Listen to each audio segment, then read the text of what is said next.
menjaga kedekatan dengan Allah Azza wa Jalla. Saudaraku, pada hakikat, setiap orang beriman mempunyai hubungan yang sangat dekat dengan Allah Azza wa Jalla. Allah Azza wa Jalla berfirman, "Dan apabila hamba-hambaku bertanya kepadamu tentang aku, maka jawablah, bahwasanya aku adalah dekat. Aku mengabulkan permohonan orang yang berdoa apabila ia memohon kepadaku. Maka hendaklah mereka itu memenuhi segala perintahku dan hendaklah mereka beriman kepadaku, agar mereka selalu berada dalam kebenaran." Quran Surat Al-Baqarah 186. Yakinilah bahwa kedekatan kita dengan Allah Azza wa Jalla mendatangkan manfaat yang sangat besar. Tidak ada doa kita yang tidak dikabulkan. Tidak ada dosa kita yang tidak diampuni. Tidak ada kesulitan kita yang tidak dimudahkan. Bahkan, setiap gerak ibadah kita terasa nikmat karena didasarkan pada rasa cinta kepada Zat yang Maha Agung. Karena itu kita hendaknya berupaya menjaga kedekatan dengannya. Saudaraku, kesedihan yang membuat kita semakin dekat dengan Allah Azza wa Jalla itu jauh lebih baik daripada kebahagiaan yang membuat kita lupa mengingatnya. Maka jangan dulu mudah mengeluh atas apa yang ditetapkan Allah Azza wa Jalla terhadap diri kita. Apalagi jika hal itu berupa musibah ataupun masalah. Karena bisa jadi semuanya adalah jalan Allah Azza wa Jalla agar kita semakin dekat dengannya.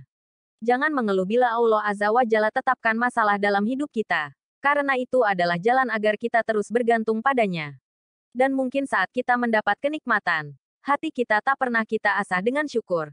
Sehingga Allah beri sedikit ujian agar hati kita kembali bijaksana mengharap kebaikannya. Saudaraku, saat Allah Azza wa Jalla menghadirkan kesulitan, janganlah dulu merasa berkecil hati dengan menyangka bahwa Allah telah meninggalkan kita. Karena Allah Azza wa Jalla tak pernah sedikit pun meninggalkan kita.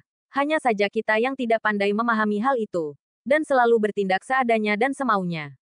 Allah Azza wa Jalla selalu dekat dengan hamba-hambanya. Bahkan lebih dekat dari yang kita sangkakan. Maka tetaplah tenang saat Allah Azza wa Jalla datangkan ujiannya.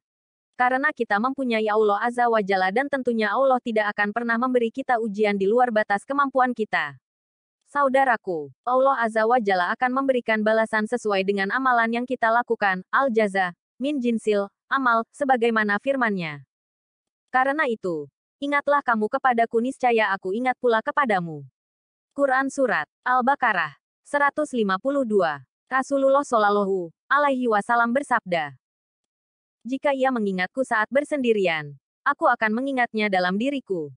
Jika ia mengingatku di suatu kumpulan, aku akan mengingatnya di kumpulan yang lebih baik daripada pada itu kumpulan malaikat."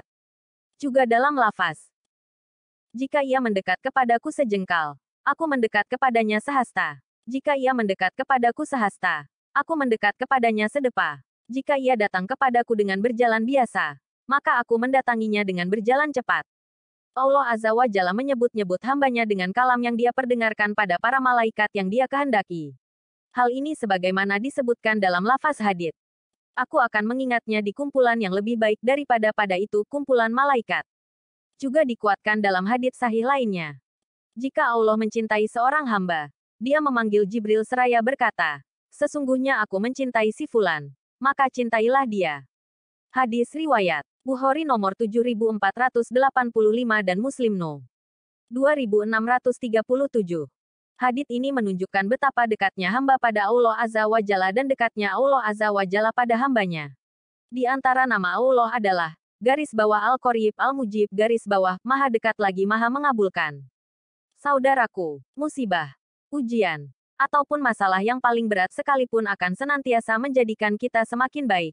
Bila kita memahami bahwa semua itu adalah jalan Allah Azza wa Jalla untuk memberi kita kasih sayangnya. Oleh karena itu senantiasalah berprasangka baik atas segala apapun yang sudah menjadi ketetapannya, agar kita senantiasa semakin dekat dengannya. Bersabarlah atas musibah yang menimpa. Karena Allah Azza wa Jalla takkan pernah mendatangkan ujiannya bila Allah Azza wa Jalla tak menyediakan hikmah yang luar biasa setelahnya. Dan Allah Azza wa Jalla sudah pasti tahu apa-apa yang menjadikan kita semakin baik. Maka yakinlah bahwa musibah yang kita dapatkan saat ini hanyalah jalan agar kita tak jauh darinya. Semoga Allah Azza wa Jalla mengaruniakan hidayahnya kepada kita, sehingga kita tetap istiqomah di umur yang tersisa kita senantiasa berupaya mendekatkan diri kita kepada Allah Azza wa Jalla untuk meraih ridhanya. Amin ya Rabb. Panduan NURMATIF.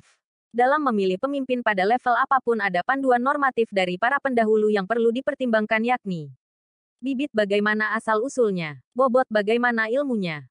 Bebet bagaimana ahlaknya? Asal-usul keturunannya bagaimana? Apakah dari latar belakang lingkungan keluarga yang baik atau tidak baik?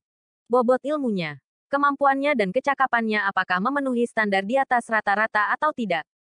Ahlaknya, budi pekertinya, moralnya apakah patut menjadi teladan yang baik atau tidak? Ada juga norma, pinter kemampuan ilmunya, benar kejujuran dan ahlaknya.